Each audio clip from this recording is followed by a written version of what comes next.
Think about it.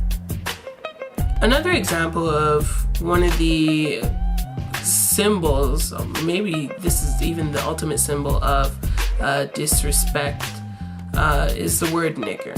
And minorities have taken this word and has embraced it as their own, okay? And it's not only the rap artists who are embracing the negative term, but I've heard many people in dignitary positions who are also embracing this word. You know, people who you wouldn't expect to condone using this word as a casual part of their vocabulary is now embracing it. And I don't necessarily agree with that. And I know many of you are going to come down on me because of this, but it's something that you might want to take a look at. Look at it from this point. Looking at it on both sides, we see that the word nigger is embraced as a black word, okay?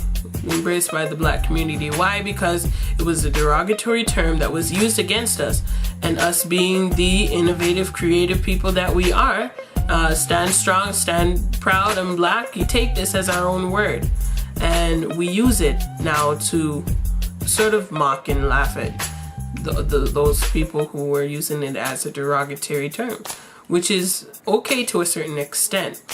Now, however, we still need to look at the aspect that the dictionaries aren't changing the word. They are not changing the meaning. And when I look into the dictionary and I see the word nigger under, you know, all the list of the N-words, there's a couple of things that disturb me about me being able to feel proud to use this word. Calling myself, calling my brother, calling my sister, calling my mother, my father, my aunt, my uncle, my friend, this kind of word. According to the Oxford Dictionary, the word nigger means contemptible, despicable, inferior. A black person, that's number 2. That's the first definition. The second definition is a black person, period, a member of a dark-skinned people, period, and without putting another section underneath to differentiate this meaning from the other meaning above it. This is still on the same line with the black people, okay, and dark-skinned people. A contemptible or inferior person, a socially or economically disadvantaged person. That's the dictionary. Right beside dark-skinned person or black person, that is the definition.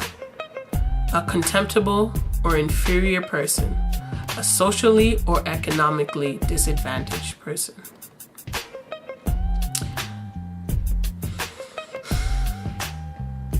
I don't know about you, but being called a nigger with that definition is the last thing that I would ever want to be called.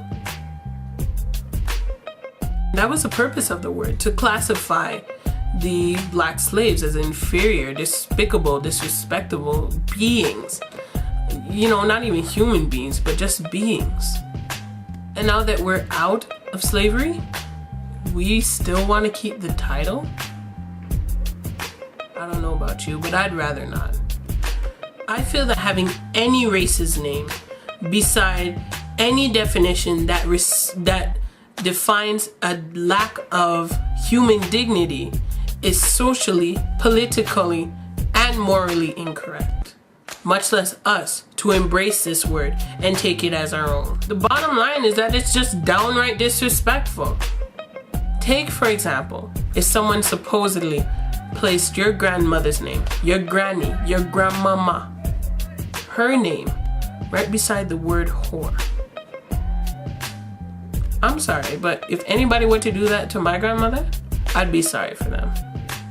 But why should we even care? Western society has passed that, right? We have used it and we have turned that word around to our advantage.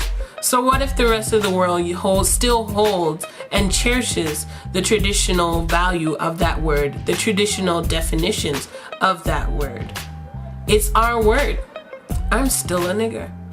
Sometimes Sometimes I wonder where people get their philosophies from. However, when dealing with situations where a culture of disrespect is being celebrated, the only way that we can stop this is exactly what the founder of FUBU said. He says it best. It's just like business. If you don't like it, don't support it. He didn't mean it in a positive aspect, because we all know why they stopped showing the FUBU commercials. Disrespect to women, once again, celebrated in our community, in our culture. He had a point.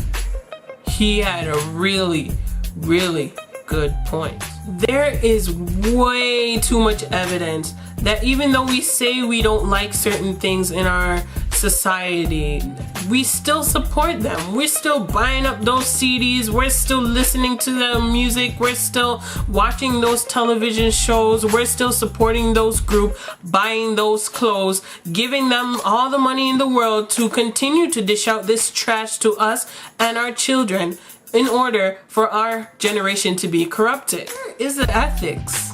Are we going to continue to prove the generations before us that our generation that is now coming up is generally disgusting, intolerable, oblivious to things that are corrupted, and stupid?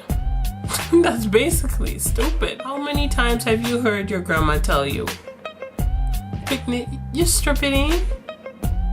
I think she's right. I think she's right.